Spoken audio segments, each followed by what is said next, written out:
नमस्कार दोस्तों।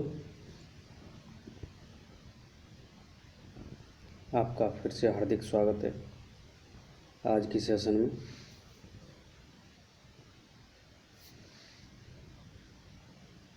पॉलिटी के कुछ महत्वपूर्ण क्वेश्चनों के साथ आपका स्वागत करते हैं। चलिए आज की सेशन की शुरुआत करते हैं।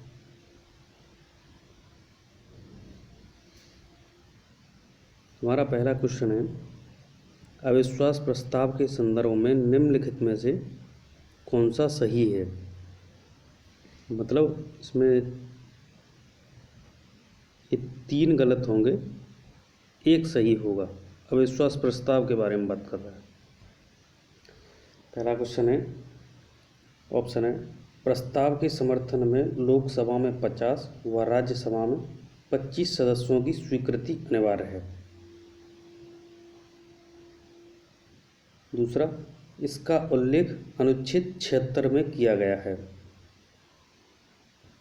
तीसरा, यह प्रस्ताव लोकसभा एवं राज्यसभा में रखा जा सकता है।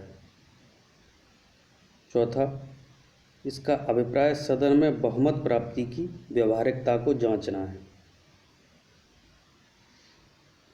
इसका मतलब ये है कि ये कह रहा है कि अविश्वास प्रस्ताव के बारे में कौन सा सही है।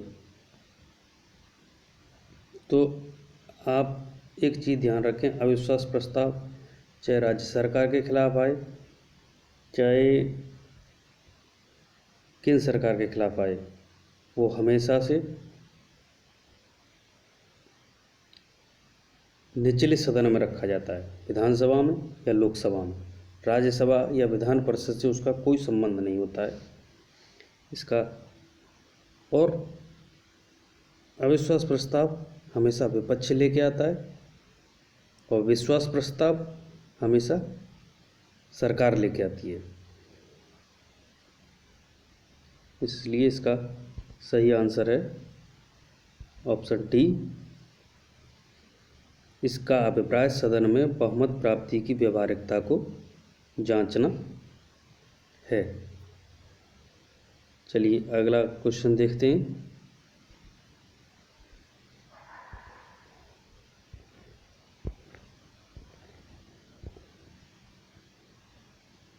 ये भी कह रहा है, निम्नलिखित में से कौन सा सही सुमेलित है। हमें ये मैच करने हैं, कौन सा मैच है कौन सा मैच नहीं है। पहला है, समता का अधिकार अनुच्छेद 14 से 18, स्वतंत्रता का अधिकार अनुच्छेद 19 से 21, शोषण के विरुद्ध अधिकार अनुच्छेद 22 से 24, या संस्कृति और शिक्षा संबंधी अधिकार अनुच्छेद 28 से 30। इसमें सही कौन सा है? तो इसमें हमारा सही है ऑप्शन ए,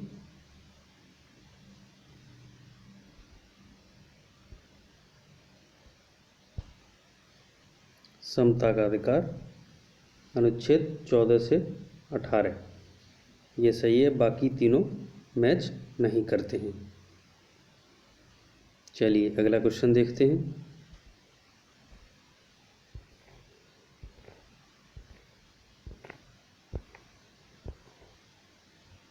ये भी हमें सही करने की कह रहा है। ये कुछ प्रसिद्ध केस हैं जिन पर सुप्रीम कोर्ट ने कुछ बड़े निर्णय दिए हैं, तो ये इन्हीं के नाम से प्रसिद्ध हो गए हैं।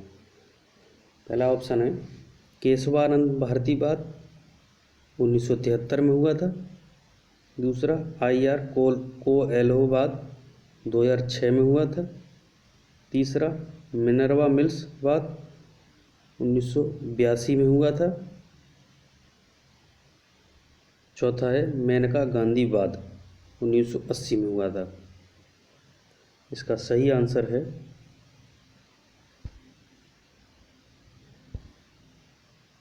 ऑप्शन ए, केशवानंद भारती वाद 1973। ये 24 अप्रैल 1973 को हुआ था।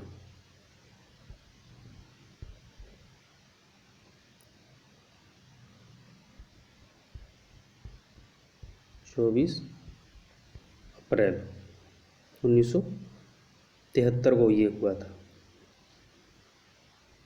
ठीक है, चलिए अगला क्वेश्चन देखते हैं।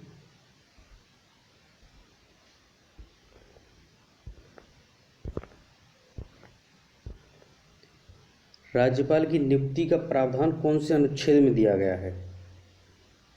पहला ऑप्शन है अनुच्छेद 156 में, दूसरा अनुच्छेद 155 में, तीसरा अनुच्छेद 160 में, या अनुच्छेद 213 में। तो राज्यपाल की नियुक्ति राष्ट्रपति के द्वारा की जाती है अनुच्छेद 155 के तहत, यानी कि हमारा ऑप्शन है ऑप्शन बी बिल्कुल राइट आंसर है। चलिए अगला क्वेश्चन देखते हैं।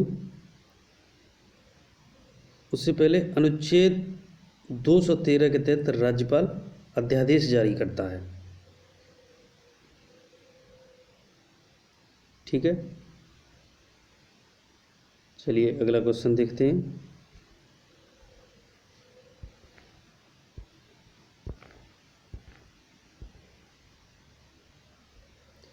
ये कुछ कथन है, इस पर हमें विचार करना है कि राष्ट्रीय टाइगर संरक्षण प्राधिकरण एक सांविधिक निकाय है। दूसरा, यह वन्यजीव अधिनियम 1972 के अंतर्गत कार्य करता है। तीसरा, यह टाइगर संरक्षण के लिए बनाई गई योजनाओं को मंजूरी प्रदान करता है। ये हमारे ऑप्शन है नीचे। पहला कह रहा है पहला, दूसरा, ऑप्शन बी ओनली 2, ऑप्शन 3 2 और 3, ऑप्शन डी उपरोक्त सभी।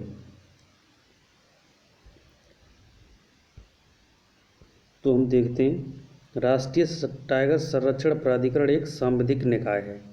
सांविधिक का मतलब होता है जो किसी कानून के तहत बनाया गया हो, यानी संसद द्वारा पारित कानून के तहत या विधानसभा द्वारा कानून के तहत पारित होना चाहिए, उसको कहते हैं सांविधिक। और संवैधानिक वो होता है जिसका उल्लेख संविधान में दिया रखा होता है। ये दो शब्द हैं, ध्यान रखें आप।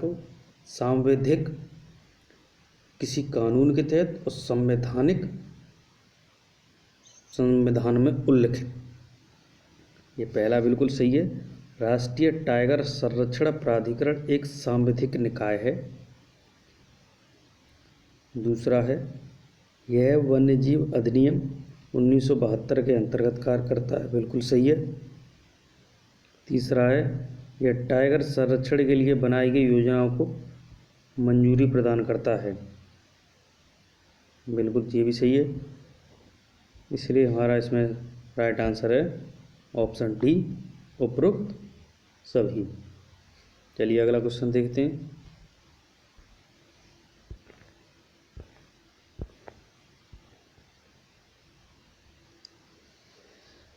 नागरिकता संशोधन अधिनियम 2019 को सर्वोच्च न्यायालय में चुनौती देने वाला देश का पहला राज्य कौन सा था?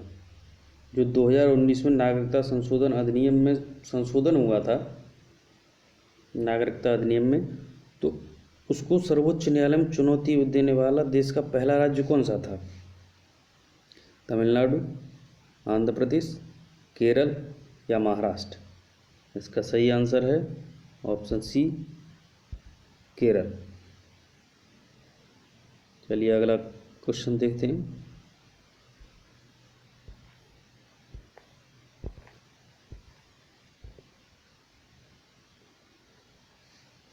निम्नलिखित में से कौन भारत के प्रधानमंत्री की नियुक्ति करता है?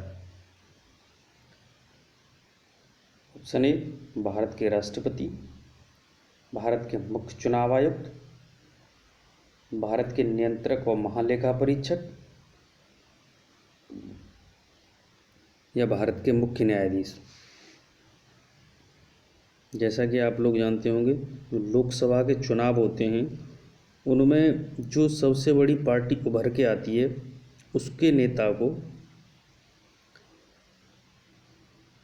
राष्ट्रपति प्रधानमंत्री के रूप में नियुक्त करते हैं। तो इसका सही आंसर है ऑप्शन ए भारत के राष्ट्रपति, भारत के मुख्य चुनाव आयुक्त, भारत के नियंत्रक और महालेखा परीक्षक और भारत के मुख्य न्यायाधीश, इनकी भी नियुक्ति भारत के राष्ट्रपति द्वारा की जाती है। तो कभी क्वेश्चन आया है कि भारत के प्रधानमंत्री की नियुक्ति कौन करता है, ये मत कर देना कि चुनाव द्वारा चुना जाता है। चुनाव द्वारा प्रधानमंत्री का चुनाव नहीं होता, चुनाव द्वारा सांसदों का, विधायकों का चुनाव होता है। मुख्यमंत्री की नियुक्ति राज्यपाल करते हैं और प्रधानमंत्री की नियुक्ति राष्ट्रपति करते हैं। ठीक है। भारत के मुख्य चुनाव आयुक्त, भारत के नियंत्रक और महालेखा परीक्षक, भारत के मुख्य न्यायाधीश, इनकी भी नियुक्ति भारत के राष्ट्रपति करते हैं। चलिए अगला क्वेश्चन देखते हैं।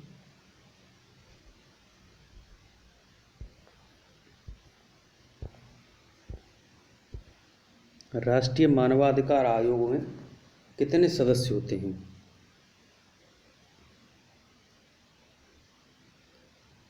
राष्ट्रीय मानवाधिकार आयोग में कितने सदस्य होते हैं? इसका ऑप्शन है 2, 5, 8 या 9। राष्ट्रीय मानवाधिकार आयोगों में 1 अध्यक्ष और 5 सदस्य होते हैं। इसका सही आंसर है ऑप्शन बी। चलिए अगला क्वेश्चन देखते हैं।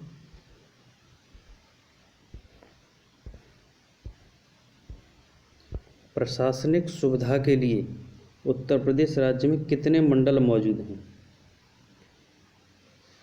उत्तर प्रदेश में कितने मंडल हैं ये बात कर रहा है। 18, 22, 28 या 14। इसका सही आंसर है ऑप्शन ए 18।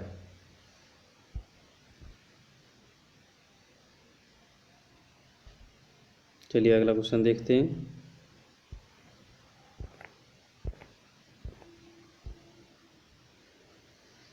भारत सरकार में जनवरी 2020 में वाणिज्य और उद्योग मंत्री कौन रहे थे?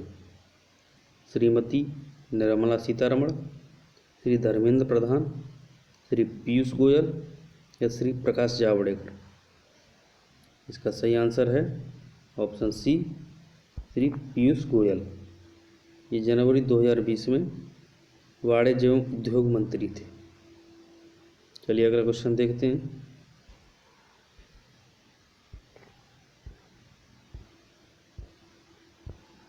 इसमें आपको कुछ अच्छे क्वेश्चन भी मिले हैं, कुछ हल्के क्वेश्चन भी मिले। हमने दोनों क्वेश्चनों को रखा है, इसीलिए ऑल एग्ज़ाम के लिए, सभी एग्ज़ाम के लिए प्रैक्टिस सेट है। क्वेश्चन देखते हैं। भारत ने जीएसटी के दोहरे मॉडल को किस देश से चुना था? भारत ने जो जीएसटी का मॉडल जो लिया है, सीजीएसटी यानी सेंट्रल जीएसटी, एसजीएसटी यानी स्टेट जीएसटी, इस दोहरे मॉडल को उन्होंने किस देश से चुना? United kingdom, Canada, America, Japan. इसका सही आंसर है ऑप्शन बी कनाडा। चलिए अगला क्वेश्चन देखते हैं।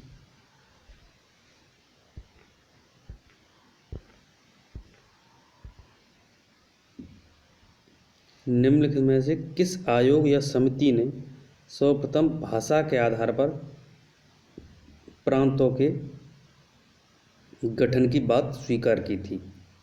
एस.के. धर आयोग, फजल अली आयोग, जेवीपी समिति या मंडल आयोग? एस.के. धर आयोग ने भाषा के आधार पर राज्यों के गठन की बात को अस्वीकार कर दिया था, मना कर दिया था। उसी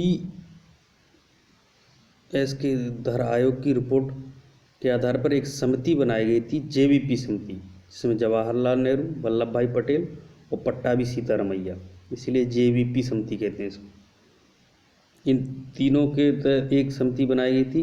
इन्होंने भी भाषा के आधार पर प्रांतों के गठन की बात को अस्वीकार कर दिया था, मना कर दिया था।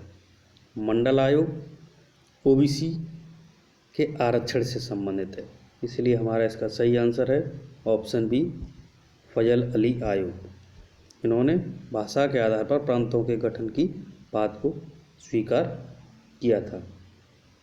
चलिए अगला क्वेश्चन देखते हैं।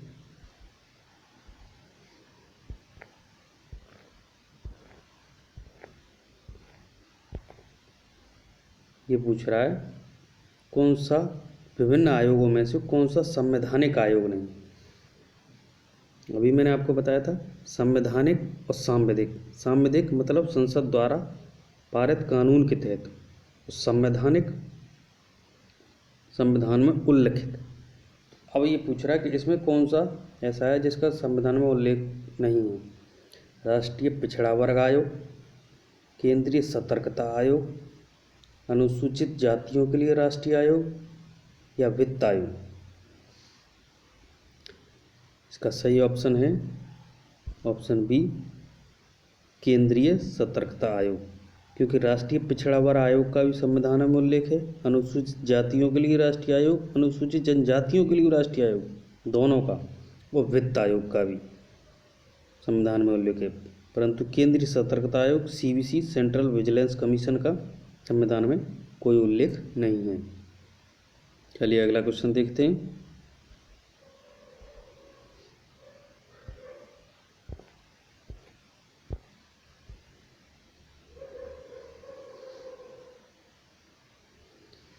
ये कह रहा है निम्नलिखित में से किस संविधान संशोधन के द्वारा संपत्ति को खरीदने, अधिग्रहण करने या बेचने के अधिकार को समाप्त कर दिया गया था। इसका मतलब है कि किस संविधान संशोधन के द्वारा संपत्ति के अधिकार, जो मौलिक अधिकार था, उसको समाप्त कर दिया गया था। 52वां संविधान संशोधन अधिनियम, 48वां संविधान संशोधन अधिनियम, 44वां संविधान संशोधन अधिनियम, 42वां संविधान संशोधन अधिनियम। तो 44वें संविधान संशोधन अधिनियम के तहत 1978 में संपत्ति के अधिकार को मौलिक अधिकार से हटा करके अनुच्छेद 300 का के तहत डाल दिया गया था, जो मौलिक अधिकार नहीं रह गया था। इसलिए इसका सही आंसर है ऑप्शन सी, 44वां संविधान संशोधन अधिनियम 1978। चलिए अगला क्वेश्चन देखते हैं।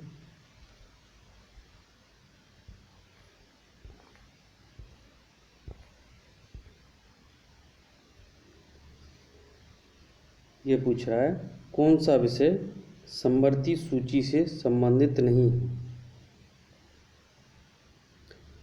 डाकघर, आर्थिक एवं सामाजिक योजना, जनसंख्या नियंत्रण एवं परिवार नियोजन, वन्य जीव, जीव जंतु और पक्षियों का संरक्षण। अब ये बताना है हमें कि इसमें समवर्ती सूची में सम्मिलित नहीं है। जो संविधान की 7वीं जो अनुसूची है उसमें 3 विषय दे रखे हैं, केंद्रीय सूची, राज्य सूची, समवर्ती सूची। केंद्रीय सूची में केंद्र कानून बनाता है, राज्य सूची में राज्य कानून बनाता है, समवर्ती सूची में दोनों कानून बनाते हैं। अगर दोनों के कानून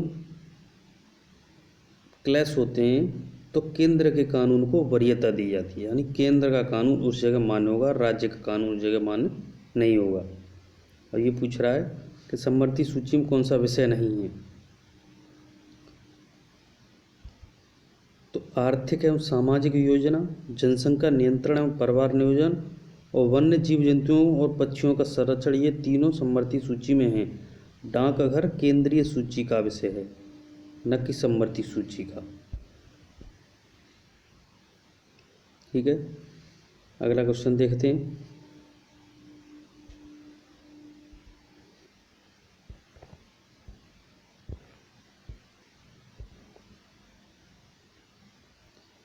मूल कर्तव्य, इनमें से कौन सा एक मूल कर्तव्य से संबंधित है। कार्य की मानवीय दशाएं एवं मातृत्व सुरक्षा, अंतर्राष्ट्रीय शांति एवं सुरक्षा की अभिवृद्धि, भारत की संप्रभुता, एकता और अखंडता की रक्षा और एक समान सिविल संहिता का निर्माण। इसमें कार्य की मानवीय दशाएं एवं मातृत्व सुरक्षा, अंतर्राष्ट्रीय शांति एवं सुरक्षा की अभिवृद्धि, एक समान सिविल सहायता का निर्माण, ये तीनों नीति निदेशक तत्वों में दे रखे हैं। अनुच्छेद 44 में दे रखा है एक समान सिविल सहायता का निर्माण, इसलिए हमारा सही आंसर है मूल कर्तव्य पूछा है हमसे ऑप्शन सी, भारत की संप्रभुता, एकता और अखंडता की रक्षा, ये मूल कर्तव्य है। चलिए अगला क्वेश्चन देखते हैं।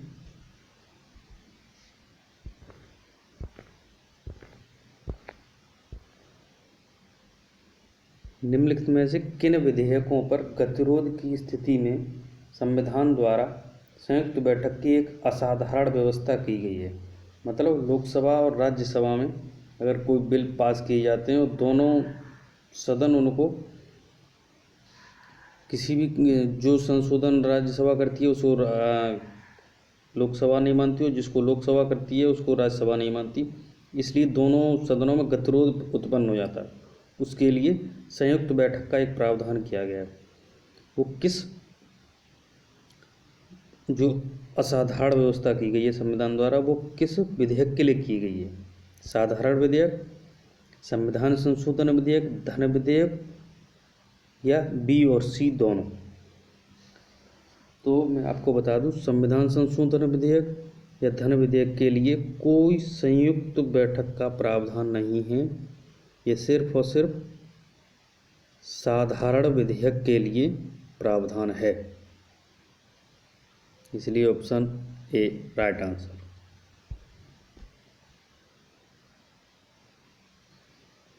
चलिए अगला क्वेश्चन देखते हैं।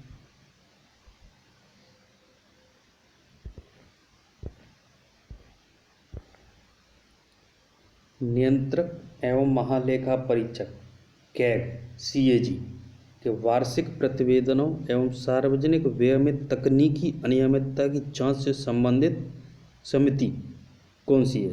जो नियंत्रक एवं महालेखा परीक्षक यानी कैग की जो रिपोर्ट आती है उसकी जांच कौन सी समिति करती है? प्राकलन समिति, सार्वजनिक उद्यम समिति, संयुक्त संसदीय समिति या लोक लेखा समिति? इसका सही आंसर है ऑप्शन डी, लोक लेखा समिति। इसे पीएसी भी कहते हैं, पब्लिक अकाउंट कमेटी। चलिए अगला क्वेश्चन देखते हैं।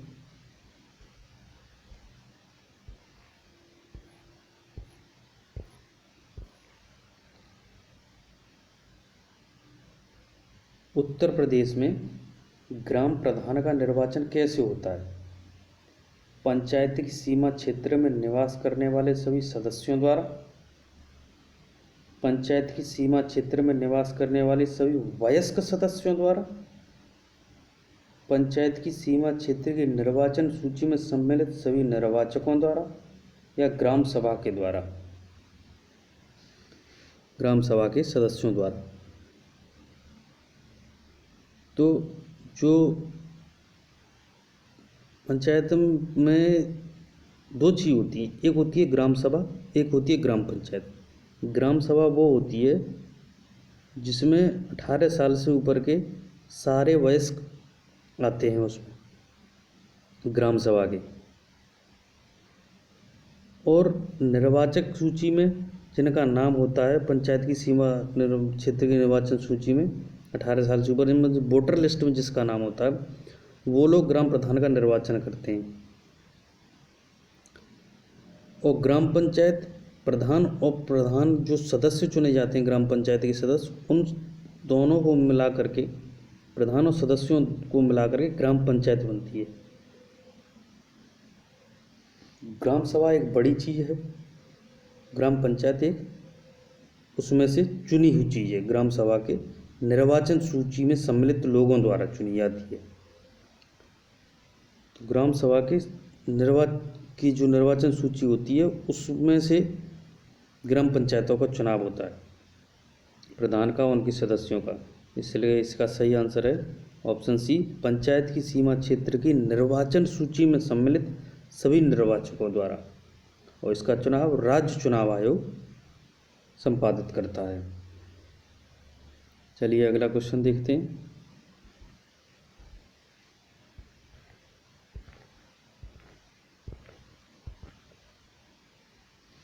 वर्तमान में उत्तर प्रदेश में जिलों और मंडलों की संख्या कितनी है? यूपी में फिलहाल कितने जिले हैं और कितने मंडल हैं?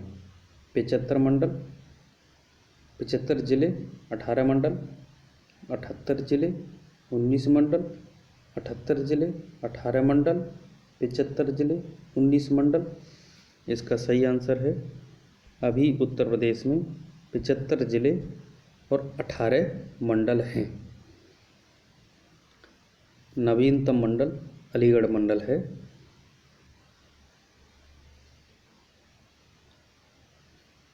चलिए अगला क्वेश्चन देखते हैं।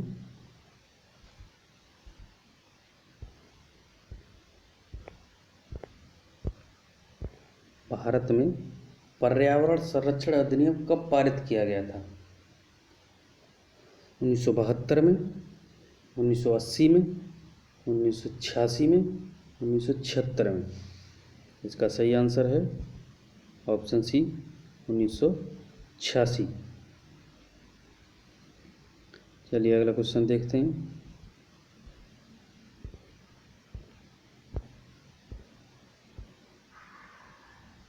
उत्तर प्रदेश की भाषा के रूप में उर्दू को किस वर्ष सरकारी मान्यता प्राप्त हुई थी? उत्तर प्रदेश की दूसरी भाषा है सरकारी भाषा उर्दू, उसको कौन सी सन में मान्यता प्राप्त हुई थी? 1949 में, 1956 में, 1989 में या 1977 में? इसका सही आंसर है ऑप्शन सी 1989 में। चलिए अगला क्वेश्चन देखते हैं।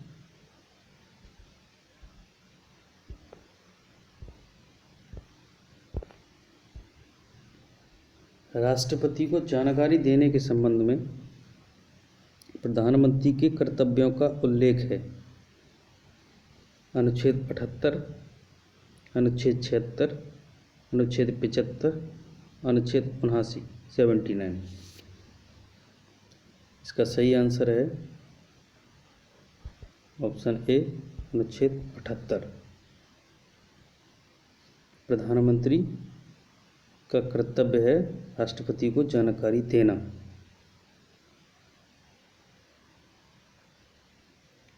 चलिए अगला क्वेश्चन देखते हैं।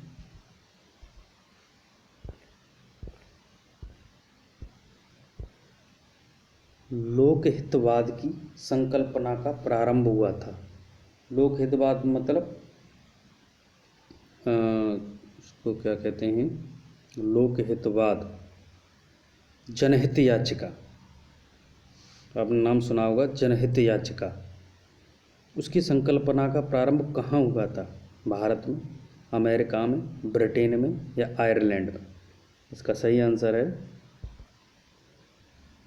अमेरिका में। भारत में इसका शुरुआत की थी न्यायाधीश PN भगवती ने।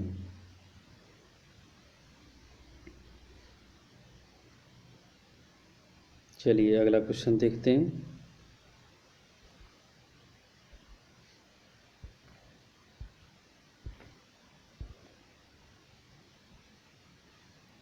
भारत राज्यों का संघ है तथा संघ में अधिक शक्ति निहित है।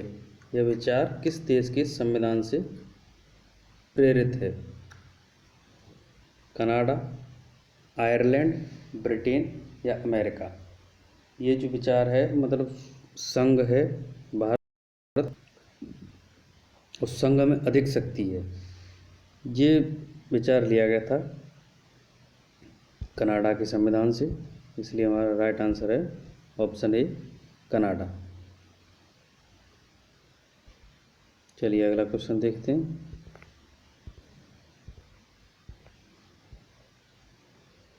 कौन सा प्रावधान मूल संविधान में शामिल नहीं था? मौलिक अधिकार, मूल कर्तव्य, राज्य के नीति निर्देशक तत्व या प्रस्तावना?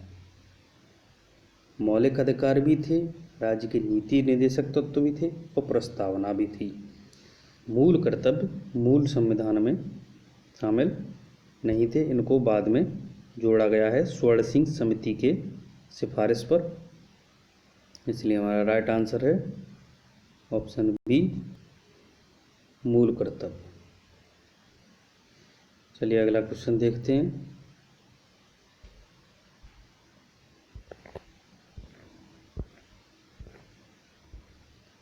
लोकसभा का अध्यक्ष अपना त्यागपत्र किसे सौंपता है?